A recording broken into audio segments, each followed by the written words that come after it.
all of you. As the last week, I think I've been penalized with time. So anyway, I'll try to restrict this to 10 minutes or so. So this is regarding our KDU contributions to CSR projects. Okay? So our Vice Chancellor, Major General Milinda Piris, is so keen about CSR projects, so he entrusted me on leading those projects. We have, before go to what we are doing, I just briefly introduce what is CSR. There are two major views, like traditional view and modern view. And few of the KDU CSR projects I am not going to list all, because all this information, most of them are available in our website as well. So let's talk about the concept of social responsibility or corporate social responsibility. What is that? Any business, they have their certain objectives, but this proposes that a private firm has responsibilities to society that extend beyond making a profit. All other organizations, their main objective may be making profits. So this is something extend beyond making profit. Obligation of firm decision makers to make decisions and act in ways that recognize the interrelatedness of business and society. It recognizes the existence of various stakeholders and firms deal with them. So basic idea is this is extend beyond making profits.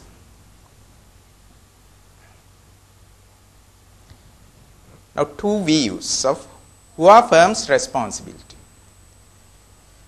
Traditional view proposed by Milton Friedman, there is one and only one social responsibility of business. It's the business way of thinking.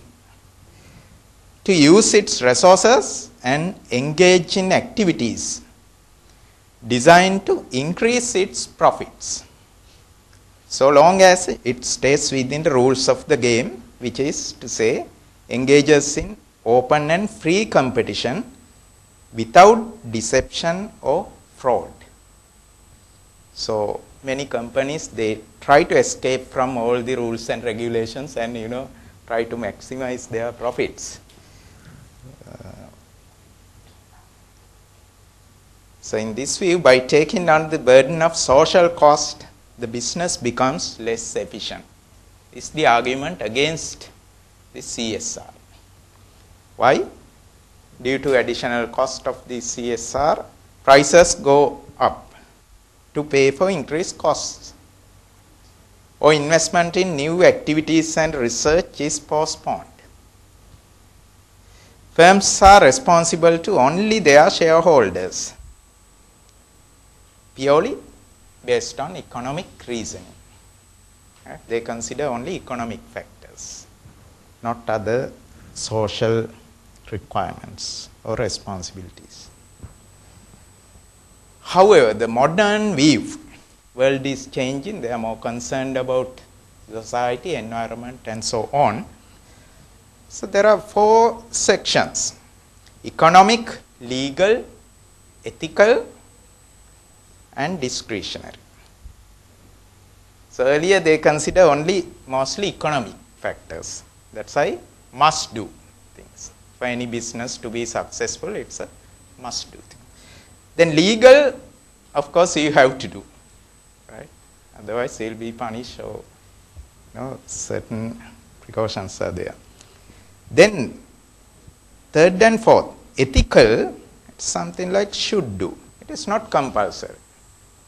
But if you are ethical, should do. And also discretionary.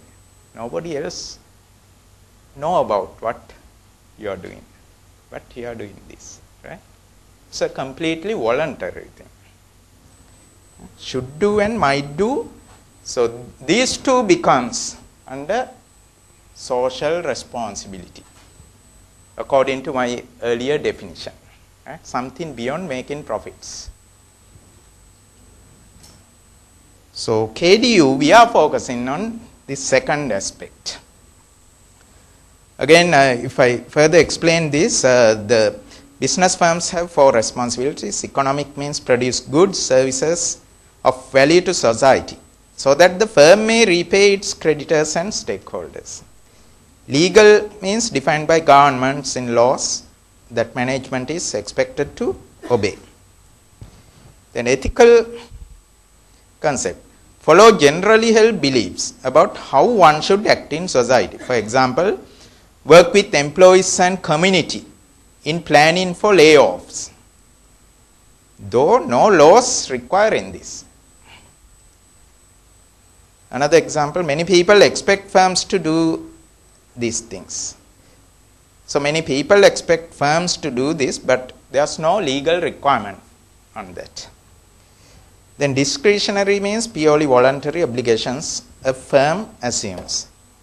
Philanthropic contributions, training hardcore unemployed, providing daycare centers, and so on, list go on. Many people do not expect firms to do these things, but firms come forward and do these things. So I consider these are the pure, CSR kind of projects. So keep that in mind. We started to help nearby school because very poor children are attending that school. Our lecturers volunteered to go there and teach them, especially those students sitting for O-level examination. So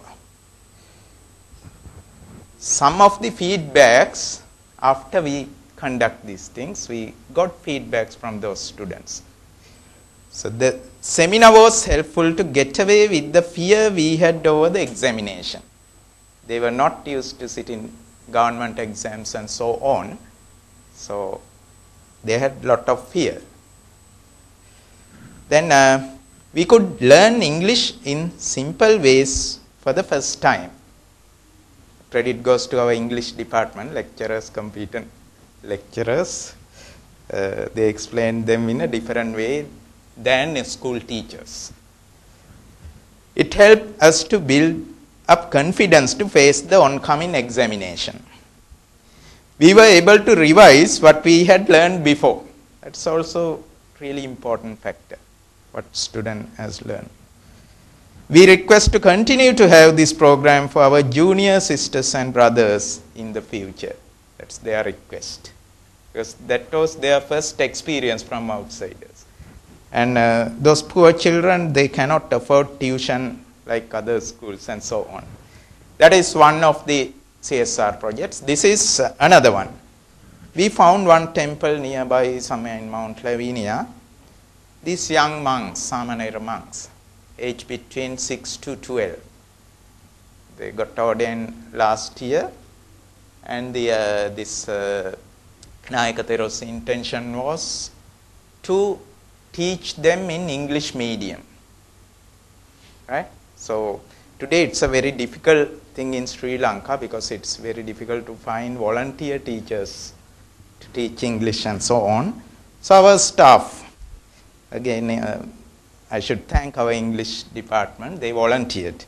Teaching English language to these young novice monks.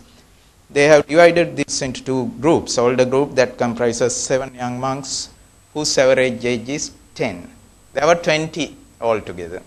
Then younger group average age is 6 years. So academic staff of KDU volunteered to teach for the betterment of these young monks.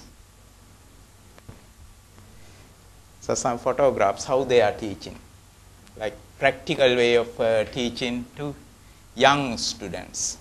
It's different from our university environment. So you have to understand child psychology and so on.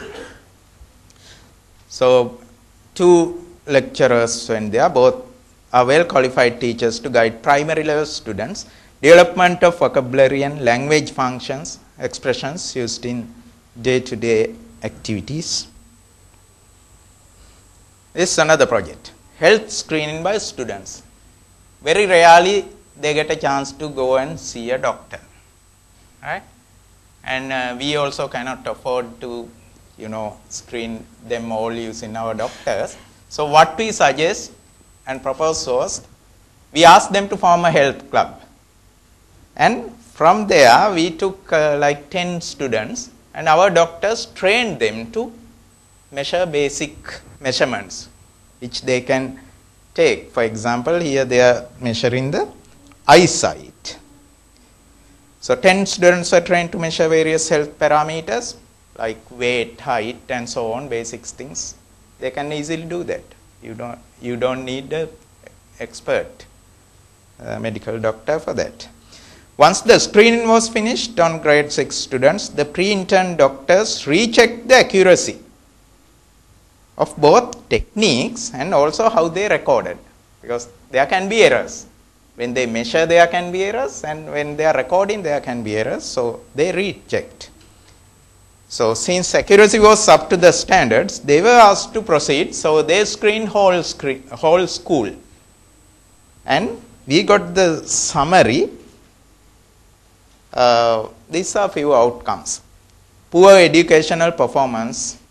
This is out of 180 students. I took the sample. 20 students were poor educational performance.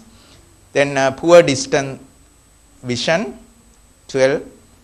Asthmatics and obesity, 5. ENT problems, 2. Goiter, 2. Stammering, 1. There are some medical terms as well. I am also not familiar, but we use our doctors from medical faculty. Overt obesity, acute mild medical problems.